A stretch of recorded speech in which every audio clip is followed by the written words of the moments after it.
Minute, जो हाँ मैं जो बोल रही हूँ आप उसको सुनिए। मेरे को समस्या नहीं है, मैं कोई सरकार की प्रवक्ता नहीं हूँ। आपका विरोध करना अधिकार है, समर्थन करना सब भाई सब एक घर में मत नहीं होते तो ये तो इतने लोग हैं कैसे एक मत हो जाएंगे। लेकिन आप उसकी आड़ में किसी समुदाय को गाली नहीं दे सकते, किसी को ये नहीं कह सकते कि तुम्हारी कब्र 2 फीट की खुदेगी या 6 फीट की। जो हमारा इंडिया है वो सेक्युलर है, आपको भी पता होना चाहिए। हमारा जो संविधान, एक मिनट, सेक्युलर है पर धर्मशाला नहीं है, पहले ये क्लियर कीजिए, ठीक है। दूसरी बात, एक उंगली नीचे, उंगली नीचे, देखिए देखिए उंगली नीचे, ऑर्डर देख के नहीं, ये समझा के बात नहीं होती, बात कीजिए सभ्यता से। 1 मिनट बोल लिया, आप बहुत देर से बोल रहे थे, मैं चुप थी, अब सुनिए।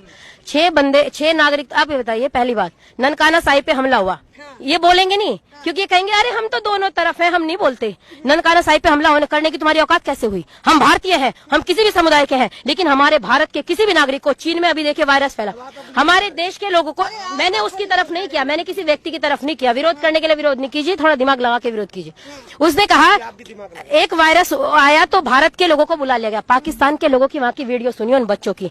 आप इसलिए विरोध नहीं कीजिए कि कोई व्यक्ति लेके आया, आपको मोदी विरोध कीजिए, हमको समस्या नहीं है, लेकिन आप उसका समझिए तो वो खुद के बच्चे कह रहे, पाकिस्तानी बच्चे, कि इंडिया इतना अच्छा देश है कि उन्होंने ये नहीं पूछा, वहां पे ये नहीं पूछा गया तेरा धर्म क्या है, तू हिंदू है कि मुस्लिम है, तू इंडियन है इसलिए तुझे भारत में ले आया गया। और आप कह रहे हैं कि 6 को नागरिकता दी जा रही है, उनको नहीं दी जा रही, उनको नहीं दी जा रही। देखिए जब देश बटे थे, हम पाकिस्तान हमारा था, हमने अलग नहीं किया, हमने तो कभी विभाजन मांगा ही नहीं, हमने तो कभी कहा ही नहीं बंटवारा करो, हम तो आज भी नहीं कह रहे, हम तो कभी नहीं चाहते, सब हमारे भाई आप हमारे देश में रहिए, हमको कोई समस्या नहीं। लेकिन जब आपने बंटवारा कर लिया, और अभी परसों तरसों एक खबर आई थी, आपने पढ़ा भी होगा सब लोगों ने जो यहाँ पे खड़े हैं सोशल मीडिया वाले, 2 लड़कियों को मंडप से उठा के जबरदस्ती धर्म परिवर्तन कर लिया।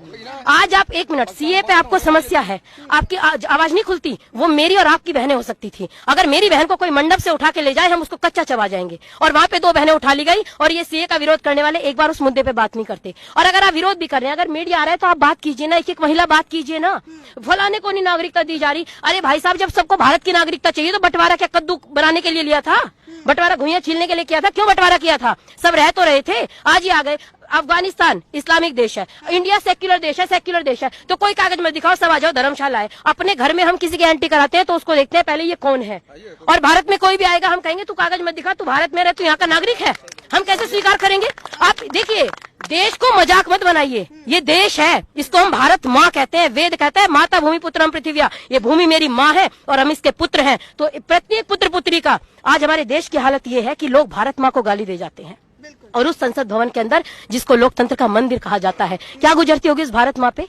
आप विचार करके देखिए ना, एक शायर बड़ा सुंदर कहा, मेरी दशो दिशाओं में भाले लटक रहे हैं। आप बहुत जाने, आपका ठीक है, आपका विरोध हो सकता है, लेकिन आप ये भी तो कीजिए ना उन, हाँ उसके बाद आप उन 2 बंदों में बात कर सकते हैं, मेरी दशो दिशाओं में भाले लटक रहे हैं। जब रोज मीडिया में आके लोग कहते हैं ना बंटवारा चाहिए, बंटवारा चाहिए, बंटवारा चाहिए, बंटवारा चाहिए, मेरी दशो दिशाओं में भाले लटक रहे हैं, सुमन कहाँ पग पग पर तीखे कांटे भटक रहे हैं। ए परदेसी, मुझसे मेरा परिचय पूछते हो, मैं माँ हूँ ऐसे बेटों की जिनके बेटे दर दर भटक रहे हैं, मैं माँ हूँ ऐसे बेटों की जिसके बेटे दर दर भटक रहे हैं। आप भारत माँ का बंटवारा मत कीजिए। अभी टीवी पे एक मांग आई, देखिए भैया, मेरे को आप 1 मिनट, मेरी को एक सुनो, मेरी आपसे पर्सनल दुश्मनी नहीं है, लेकिन जब कोई व्यक्ति नहीं, जब कोई व्यक्ति आता है और कोई व्यक्ति टीवी पे आके कहता है, एक व्यक्ति आया उसने कहा कि मैं इंडियन बाद में हूँ, पहले मैं इस्लामी हूँ। आप ये बताइए, मैंने कभी नहीं कहा मैं पहले हिंदू हूँ, मैं कहती हूँ मैं पहले भारतीय हूँ उसके बाद हिंदू हूँ। हम हमारी विचारधारा ये है, हम देश को जीते हैं। और लोग कहते हैं तुम्हारे बाप का हिंदुस्तान थोड़ी है। अभी आज सुबह में एक वीडियो सुन के आई कि इनके बाप का हिंदुस्तान है क्या? मेरे बाप, अब मेरा बाप जब 21 साल का था आर्मी में भर्ती हो गया था, देश में सेवा करके आए हैं, मेरा भाई भर्ती है, हमारे खानदान में कोई ऐसा नहीं जो फौजी का है। और जो लोग अपने देश को अपनी माँ कहते हैं ना, उनके बाप का हिंदुस्तान है। अगर आपके बाप का हिंदुस्तान होता तो आप सड़क नहीं जला देते, आपके बाप का हिंदुस्तान होता आप बस नहीं जला देते, आपके बाप का हिंदुस्तान होता आप छोटे छोटे बच्चों पे पत्थर नहीं फेंकते, आपके बाप का हिंदुस्तान होता तो आप ये नहीं कहते कि तय करो आपकी कब्र 2 फीट नीचे खोदी जाएगी जो 6 फीट की। आप विचार करो ना, आप उन पे क्यों नहीं बोलते? आप बहुत संविधान बचाने आए हैं, संविधान बचाने आए हैं, और एक लड़की अगर आपके यहाँ पे घुस जाती है तो आप उसको इतनी करे, बहुत एहसान किया हमने उसको जिंदा भेज दिया। हाथ लगा के देखते तुम ये कह रहे हो ना जिंदा भेज दिया। अरे कोई शाहीन बाग पाकिस्तान में है जो हम जा नहीं सकते, ये हमको प्रूफ चाहिए, उसकी पहचान पत्र, हम भी तो यही कह रहे हैं भाई पहचान पत्र दिखाओ।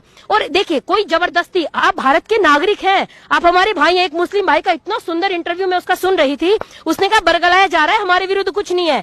मैं ये कहूंगी अपने मुस्लिम समुदाय के भाइयों बहनों से अपील करूंगी, या जिस भी समुदाय के, कि आप आगे आइए और लोगों को समझाइए। अगर कोई परेशानी, आपकी सरकार है, हमारी घर में कोई चीज लागू करते हैं माता पिता तो हम लड़ते हैं, नहीं मम्मी ऐसा नहीं होगा, हम इसको चेंज करेंगे, तो आप भी उसी प्रेम से कीजिए।